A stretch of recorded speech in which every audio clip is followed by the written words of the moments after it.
Olá, bem-vindo. Muito obrigado pela sua presença, muito obrigado pela sua companhia.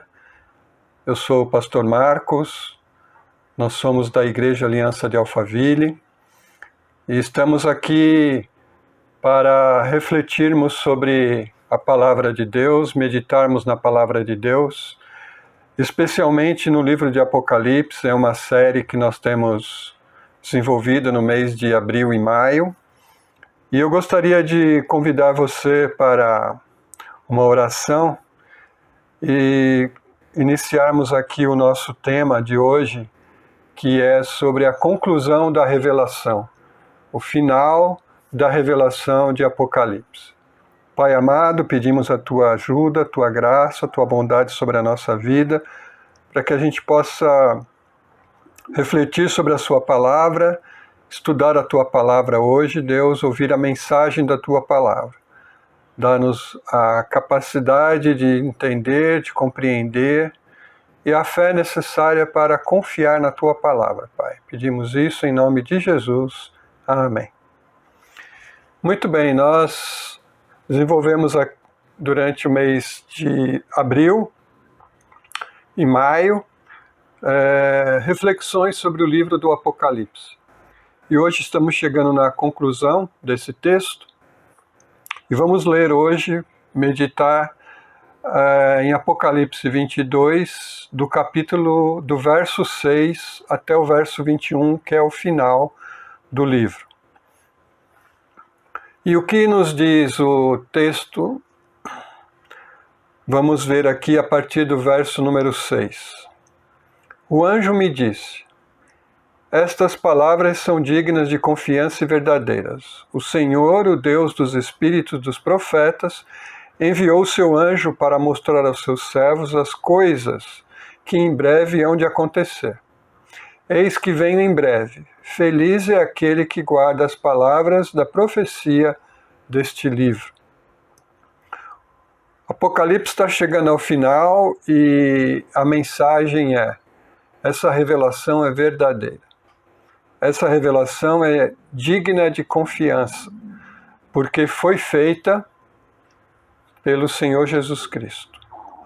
E ela diz que o Senhor, o Deus dos Espíritos, dos profetas, enviou seu anjo com a mensagem: eis que venho em breve. Feliz é aquele que guarda as palavras da profecia. A revelação é verdadeira. E que revelação? Jesus voltará. Jesus em breve voltará. Talvez você esteja dizendo: bom, esse livro é do tempo do primeiro século. Possivelmente Apocalipse foi escrito no ano 90. Quase 2000 anos se passaram e Jesus não voltou. Ele voltará? Sim, ele voltará. E voltará em breve significa que ele voltará repentinamente, que ele voltará quando ninguém espera. Ele voltará quando ele tiver já tudo concluído, tudo pronto, então ele voltará. O breve significa que muitas pessoas ficarão surpresas com esse retorno. Mas aquele que obedece à palavra, ele está aguardando a vinda de Cristo. E diz que felizes são aqueles que obedecem às profecias. É importante a gente entender isso também, porque que é verdadeira a palavra de Deus. E eu convido você a ler 2 textos das Escrituras. Um texto está em 2 Timóteo 3,16, que diz o seguinte: toda a Escritura é inspirada por Deus e útil para o ensino, para a repreensão, para a correção e para a instrução na justiça. Paulo está dizendo assim: a Escritura, ela é inspirada por Deus, ela é soprada por Deus. É o Espírito de Deus que move as pessoas, que inspira os autores da Bíblia a escreverem aquilo que Deus quer que fique registrado. 2 Pedro 1, 20 e 21 diz o seguinte: antes de mais nada, saibam que nenhuma profecia da Escritura provém de interpretação pessoal, pois jamais a profecia teve origem na vontade humana, mas homens falaram da parte de Deus, impelidos pelo Espírito Santo. Então, Pedro está deixando bem claro aqui, a profecia, a mensagem registrada na palavra de Deus, ela não teve origem na vontade humana, na mente humana, na imaginação humana, mas as pessoas, homens que escreveram a Bíblia, eles escreveram e eles falaram da parte de Deus, impelidos pelo Espírito. O Espírito Santo inspira, o Espírito Santo move essas pessoas, o Espírito Santo respeita a característica e a personalidade de cada escritor, mas ele registra por meio dessas palavras o que Deus quer que fique registrado. Por isso a Bíblia é a palavra de Deus, é assim que nós entendemos a Bíblia Sagrada. O texto continua dizendo: eu, João, sou aquele que ouviu e viu estas coisas. Tendo-as ouvido e visto, caí aos pés do anjo que me mostrou tudo aquilo para mim, para adorá-lo. Mas ele me disse: não faça isso. Sou servo como você e seus irmãos, os profetas, e como os que guardam as palavras deste livro. Adore a Deus. É interessante que aqui João está dizendo: eu vi, e eu ouvi isso. Eu sou testemunha disso, é o que eu vi e o que eu ouvi. Por isso ele, quando ouve e quando vê essa revelação, ele cai aos pés do anjo para adorá-lo. Essa palavra interessante, adorá-lo.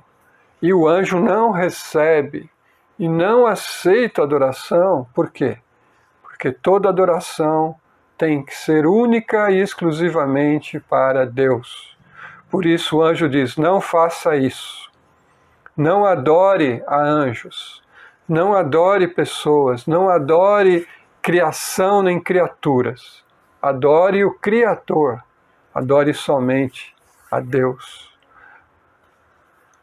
Verso 10. Então me disse, aqui ainda é as palavras do anjo: não cele as profecias, as palavras da profecia deste livro, pois o tempo está próximo.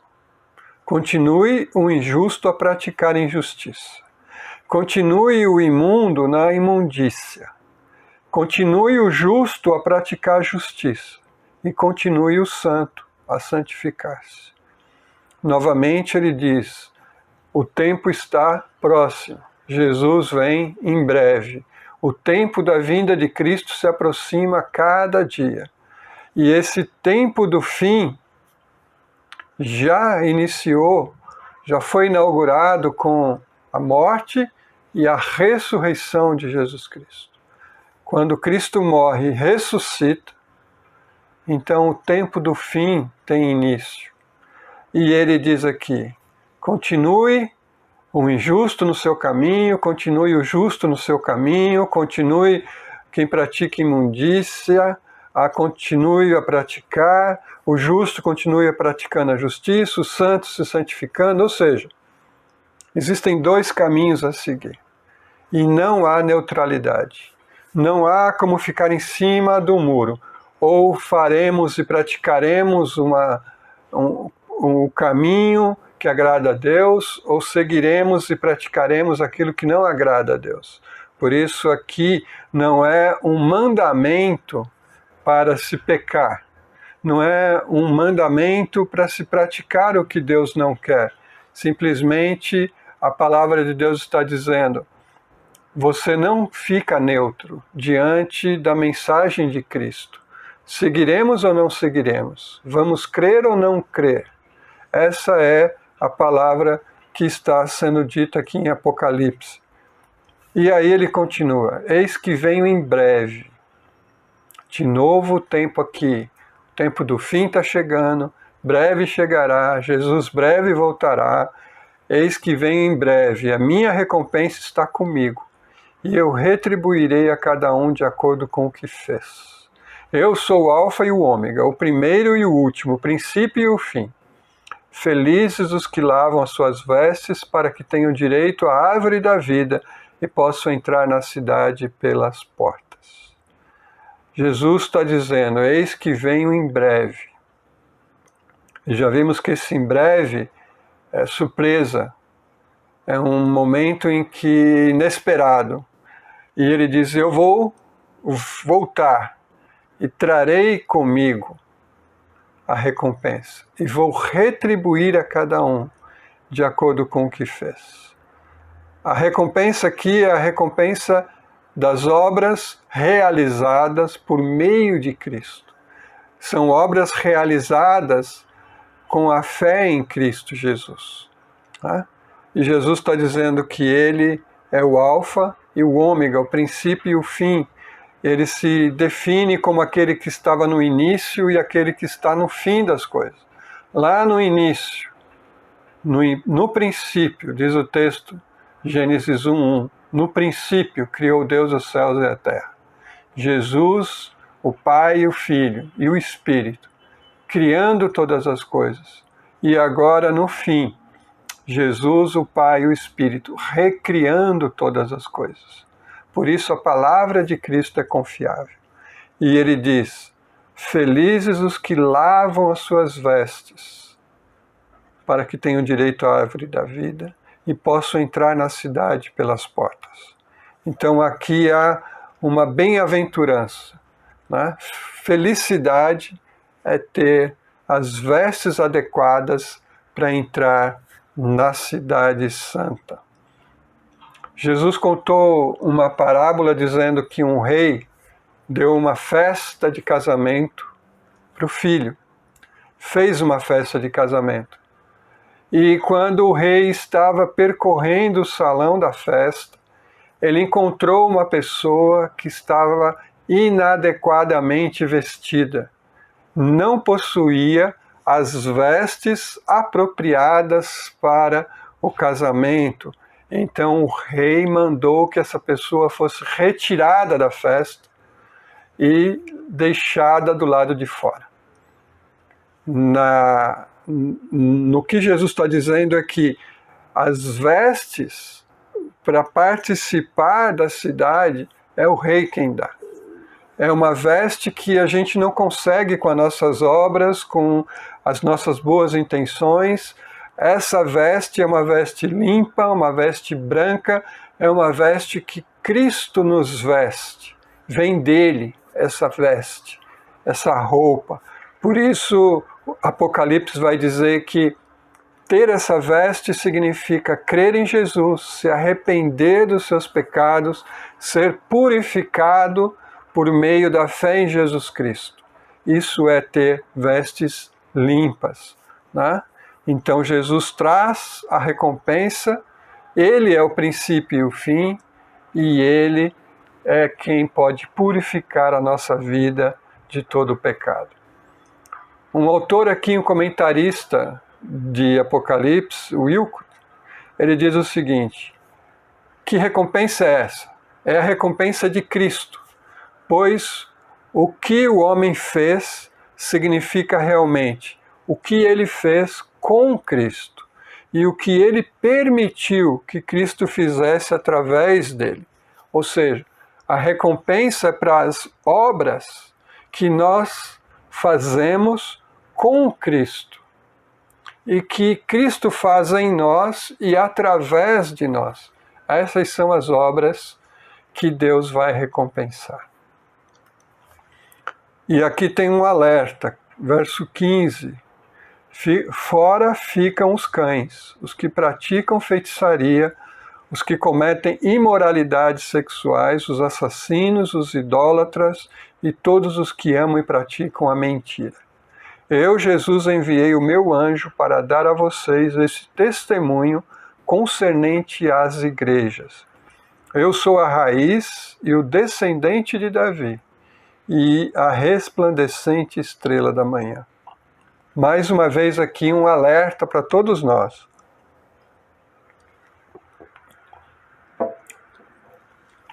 Fora ficam os cães. Veja que o livro de Apocalipse ele é a culminação, o clímax, o cumprimento das promessas de Deus, do reino de Deus, né? E exige um julgamento, exige uma separação. Jesus falou muito disso, separar o joio do trigo, separar as ovelhas dos bodes. Há uma separação. Jesus disse, o reino de Deus é como uma rede que é lançada ao mar. Depois essa rede é puxada para a praia. E ali na praia se separa os peixes do restante. Então veja, sempre há essa ideia de separação. Sempre há essa ideia de quem vai ficar dentro e quem vai ficar fora. Não tem neutralidade. Ou estamos dentro do reino, ou estamos fora do reino. Não tem uma forma de você pegar um caminho do meio, ficar em cima do muro. Por isso, Apocalipse já vai enfatizar muito isso. A separação. Ficarão de fora, né? E aí está escrito aqui, praticam coisas que são abomináveis, coisas que são ofensivas a Deus, né? Quem se sente bem, quem se sente adaptado à cidade da Babilônia, vai ficar de fora da cidade santa. Quem se sente incomodado aqui, quem se sente um intruso na Babilônia, quem não se sente à vontade na Babilônia porque não quer devotar, colocar o seu coração na cidade da Babilônia, nas práticas dessa cidade que pratica coisas abomináveis, esse entrará, ficará em paz na cidade santa. É isso que mais uma vez o texto está dizendo. E aí o verso 17 é um convite do amor de Deus, um convite da graça de Deus, é um convite de Jesus. O Espírito e a noiva dizem, vem. E todo aquele que ouvir diga, vem. Quem tiver sede, venha. E quem quiser, beba de graça da água da vida. Esse é o convite. Em meio a essa revelação maravilhosa e um pouco assustadora, em meio a essa batalha espiritual entre o cordeiro e o dragão, em meio a essa cidade da Babilônia e a cidade santa, a todo esse conjunto de coisas que são revelados no livro de Apocalipse, nós encontramos mensagem de esperança, mensagem de graça, o convite do amor de Deus. Se você tem sede por essa cidade, venha beber da água da vida. Se você tem sede da presença de Deus, se você tem sede de vida eterna, venha beber da água da vida. Se você tem sede de propósitos, sede de significado para a vida, Jesus mata essa sede. Jesus é o centro, Jesus é a fonte que supre todas as necessidades humanas. Por isso esse é o convite de Apocalipse. Não fique de fora, venha e beba da água da vida de graça, porque Cristo já comprou, porque Cristo já pagou, porque Cristo já realizou a obra da salvação. E o que nós precisamos fazer? Humildemente receber essa salvação, humildemente crer no Evangelho de Jesus Cristo e beber da água da vida, beber do próprio Cristo. E o texto continua no verso 18 e 19. Declaro a todos os que ouvem as palavras da profecia deste livro. Se alguém lhe acrescentar algo, Deus lhe acrescentará as pragas descritas neste livro. Se alguém tirar alguma palavra deste livro de profecia, Deus tirará dele a sua parte na árvore da vida e na cidade santa, que são descritas neste livro. Ou seja, a revelação de Jesus é completa. Nada se pode acrescentar e nada se pode tirar. Então, Jesus é claro dizendo, essa é a mensagem inspirada, a mensagem do amor, a mensagem da revelação da graça de Jesus Cristo.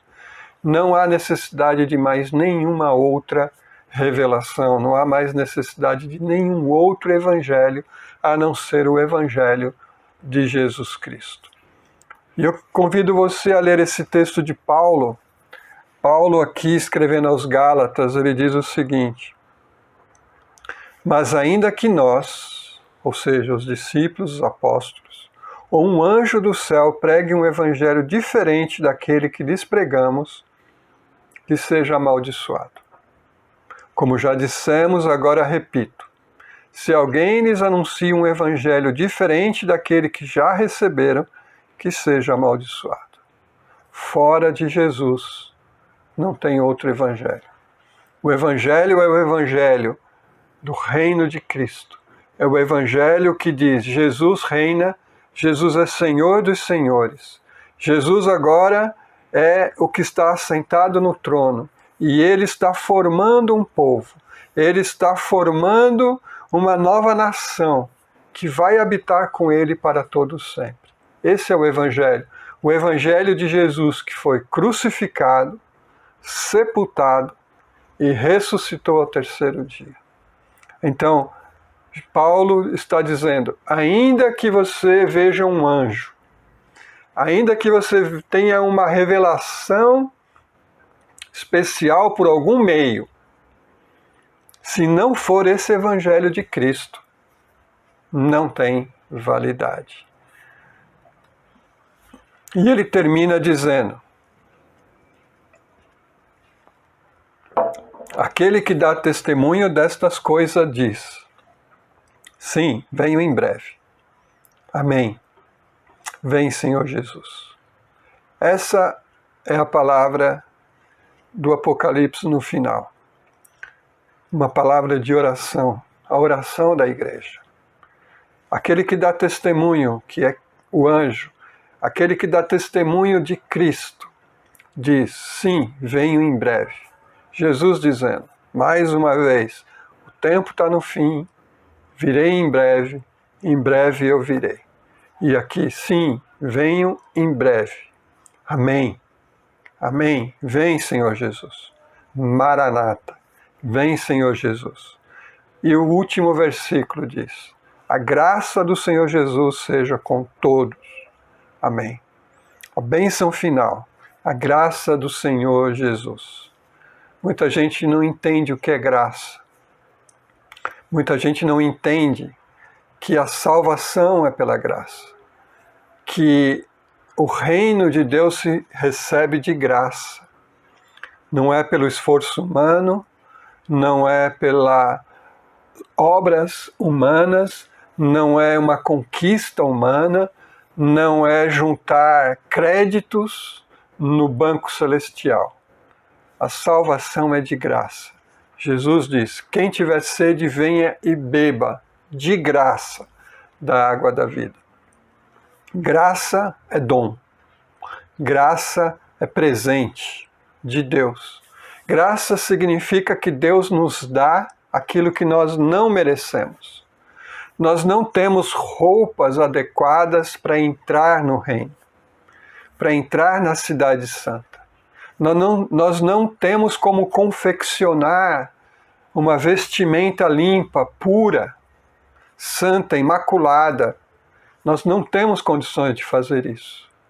Mas nós podemos receber de graça a vestimenta branca da justiça de Cristo. Nós não temos acesso à cidade santa se Deus não nos oferecer a oportunidade de entrar. E Ele nos oferece de graça, é um convite. Venha e receba a salvação. Venha e receba a purificação dos seus pecados. Isso é graça, é presente de Deus. Né? E é assim que termina o livro do Apocalipse. O que a gente pode retirar de mensagem para a nossa vida? Eu gosto muito desse resumo que diz o seguinte: a revelação, o livro de Apocalipse, Apocalipse significa revelação, A revelação lida com Deus. Adoração, povo de Deus, Espírito Santo, guerra espiritual, missão de Deus, perseverança, julgamento e, acima de tudo, Jesus Cristo e a nova criação. Tudo isso aqui você encontra no livro do Apocalipse, no livro da Revelação. É a revelação de Deus. Deus assentado no alto e sublime trono. Deus e o Cordeiro. Deus e Jesus reinando e falando ao povo do seu trono. Apocalipse fala de adoração. Adorar ao Cordeiro ou adorar ao Anticristo? Adorar a Cristo ou adorar a estrutura anticristo? Fala do povo de Deus. Deus está construindo um povo, Deus está chamando um povo, Deus está convidando pessoas para fazerem parte do seu povo, que é um povo de toda língua, tribo, língua e nações. A Bíblia fala do Espírito Santo, Apocalipse fala que esse Espírito Santo, o Espírito de Deus, fala de guerra espiritual, né? Nós vemos hoje uma guerra de informações, uma guerra ideológica, uma guerra comercial, mas a guerra por trás de todas as guerras é a guerra espiritual.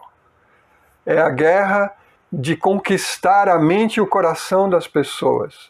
É o anticristo, o dragão, o pai da mentira, querendo enganar, ludibriar, conquistar as pessoas, e também tem o bem, a graça, o amor, convidando as pessoas. É uma batalha espiritual.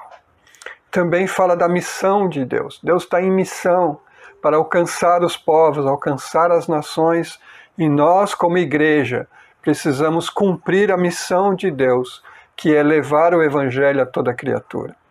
Fala de perseverança, os que perseverarem até o fim serão salvos. Fala de julgamento, no final haverá um julgamento. As pessoas hoje, muitas vezes você ouve pessoas dizendo: a justiça humana é falha, mas a justiça de Deus não falha. Outras dizem: escapou da justiça humana, mas não vai escapar da justiça divina. E é verdade, há um final, e no final haverá separação entre o joio e o trigo. E acima de tudo, Apocalipse fala de Jesus Cristo e da nova criação. Cristo está fazendo nova todas as coisas. Haverá um novo céu e uma nova terra.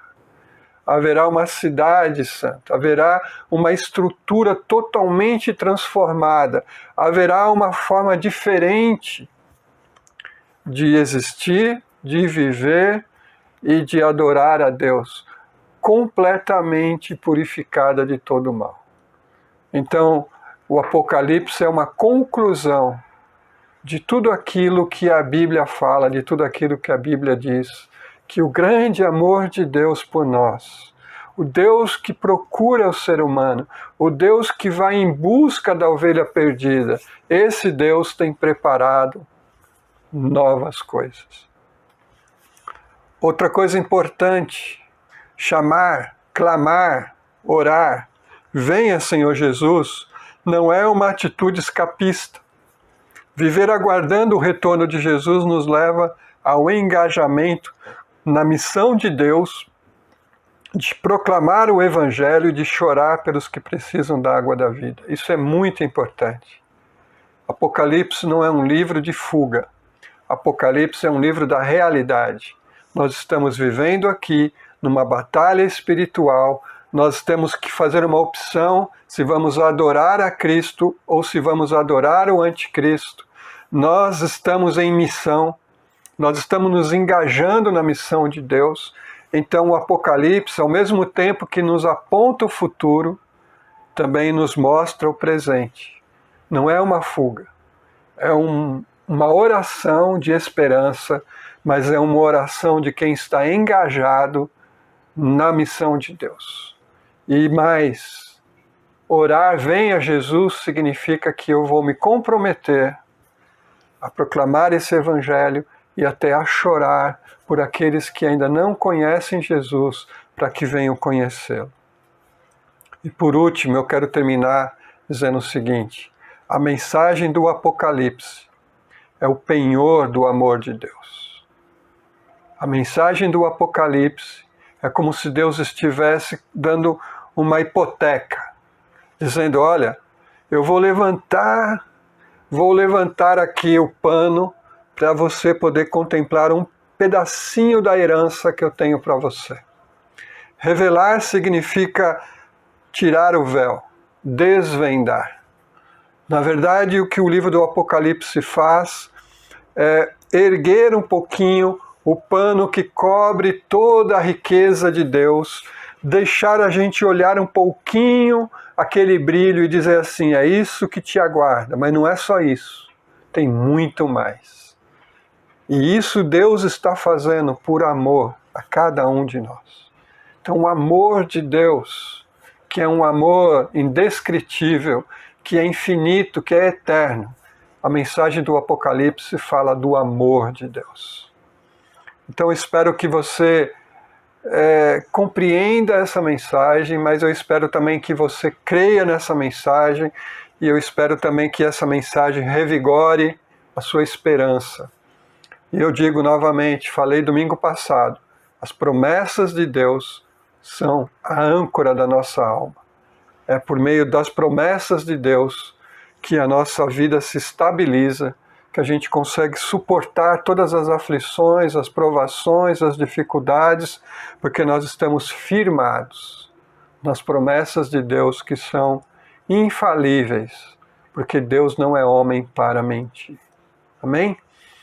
Que você possa viver nesse clima do Apocalipse, que é o clima do amor de Deus, do convite de Deus, da graça de Deus e da esperança que Deus coloca no nosso coração. É isso aí. Que Deus abençoe você, abençoe sua família, abençoe a sua vida, que Deus te guarde e te proteja de todo mal e que você possa perseverar até o fim. Então eu vou deixar aqui para você uma mensagem para você praticar. Pratique a perseverança na fé e na obediência. É isso que o Apocalipse pede para cada um de nós. Deus não quer de nós perfeição, Ele quer perseverança. Perseverar até o fim. Né? A jornada da fé é uma jornada, né? Muita gente fala isso, uma jornada da fé. Então, a salvação não é uma corrida de 100 metros. A salvação é uma maratona. Você começa e inicia e vai até o fim com a graça de Cristo Jesus. A outra coisa que eu quero deixar para você praticar. Pratique a adoração somente a Jesus. A adoração.